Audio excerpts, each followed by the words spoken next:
This is Andi Purewal for Boxing News. I'm joined by George Groves here in London. George, always a pleasure. You've just saw Caroline Dubois pick up that IBO title with a very good competitive 10 rounds under her belt, one which a fight though she was always in control of. Yeah, a great performance from Caroline Dubois. I thought she boxed brilliantly, but Rodriguez was great as well. So good to watch. She was technically not as good as Caroline, but she tried to match her with by just punching with her and then trying to finish the exchanges. And I think she caught Caroline a couple of times.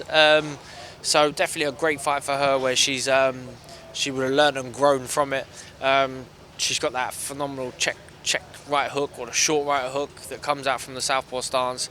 It done damage tonight, but that was just a small piece of the really exquisite work that she did. The great adjustments to the feet, dropping back, the punching long, even the straight 1-2s, which was just working like a dream.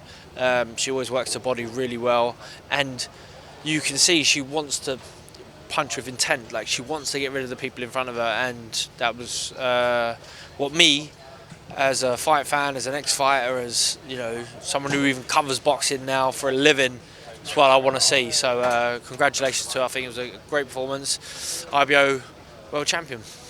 Obviously, even after post-fight interview, she mentioned Katie Taylor's name, which has been mentioned with her for a while. How do you think Caroline would fare against Katie now? Because she obviously holds the remainder of the more recognised titles. Yeah, I mean, I wouldn't, go against anyone for Caroline, really. Whether it's the right time or not, you only really know when they keep, fighters keep stepping up, and then you can find out. And maybe it would be the right time for her to fight Katie Taylor, who, might be at the, right at the end of her career. Taylor, obviously an exquisite boxer, very good, skillful fighter. Doesn't punch hard, but wins fights with her work rate, her hand speed, and her boxing ability. Whether that would be the right fight for Caroline right now, I'm not sure, but I think they're sort of tied up, and we know a little bit more about that, after the rematch she has with Cameron. So. George, obviously we saw Shane had to shoot across from one side of London to the other tonight. I'm sure you didn't even envy him, but like the rest of us. Don't suppose you watched Ellie Scotney as well earlier? I haven't seen Ellie Scotney, the Cockney, yet. No, she. I tried to follow it on Twitter, but I couldn't even get any signal. And then my DAZN thing said that I've logged in on too many accounts. I got a new phone, so yeah, didn't see it, but. A couple of Twitter reviews said that she boxed exquisite, won every round, so good on her. Can't wait to catch up with her, and so good night from McGuigan Gym. So we'll wait and see what's next for CBS, but we saw Opetaia stop Jordan Thompson earlier in the 4th round. So from the sounds of it, that's the first you've heard of that. I know you wouldn't have been able to watch it as you was on punishment duty here, but just your thoughts on a potential Opetaia CBS fight? Yeah, I'd love to see that. Seeing as it's an organic segue, had Opetaia on my podcast this week, so he came out and he spoke about the Chris Billam-Smith fight. He wants to unify, he wants that WBO belt. He's got B in his bonnet that belongs to him. So I think that'll be a great fight. Opetaia, a highly skilled amateur boxer. He won a cadet world championships, went to the Olympics in London. Qualified through the Oceania scene, which is a lot easier than trying to get a spot through Europe. But that said, great experience, hasn't put a foot wrong as a pro, and menacing, strong, menacing guy. But CBS, Chris Billam-Smith, the gentleman, goes strength to strength. So I think that unification fight is a must, and if you can get him over here, even better. That's another great night out in Bournemouth, isn't it? So it's got to be done. Certainly does. I mean, just a few other topics away from kind of the guys and the people who fought tonight. Fury-Usyk, signed, sealed, not necessarily delivered just yet, but we're waiting to see more details around that. Just get your thoughts on that being announced last night. Yeah, he's signed, which is great. People are very desperate to have one belt holder in the heavyweight division, and then if these two are going to fight, then that'll be the case. I'm not 100% sure whether it will happen or not yet. I think Usyk comes and does, he always sort of shows up in fights. But yeah, seems like it obviously must make financial sense for both guys, and then we might end up with one heavyweight champion, which will be great. Just because we're a couple of weeks away from it as well, Joshua Buatsi and Azeez, just want to get your thoughts on that fight, please, George. Really excited for it. Both good guys and great fighters. You know, Buatsi with a little bit more experience.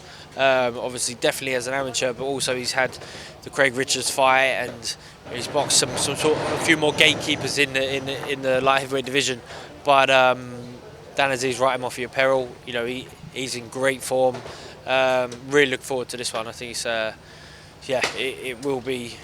It could be the best of the sort of the light heavyweight scene domestically at the moment. So I'm glad both guys have signed up for it.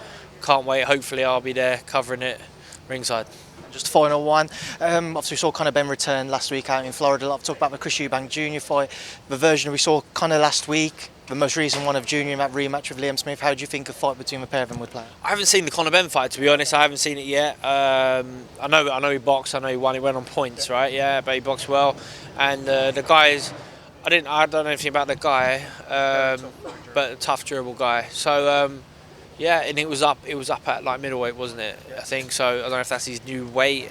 I think I can talk about Eubank Jr., who I thought was a lot better last time out. After the first fight with Billam-Smith, I wondered if he was just a shot fighter, if he was finished, punch resistance gone. Just the body starting to fail him. But went back to the drawing board, made some changes. With his tactics, with his team, and went out and performed really, really well. So I'd always really pick Eubank Jr. to beat Conor-Benn. I think he's naturally bigger, more experienced, been in the tougher fights, dealt with the pressure, and I'm not sure what sort of state Conor-Benn's sort of head's at right now. Maybe he's in a good place, maybe not. Maybe it's the time to get Eubank, maybe not. But he's a force. He looks a force on the pads. Obviously, I haven't seen him fight since Chris.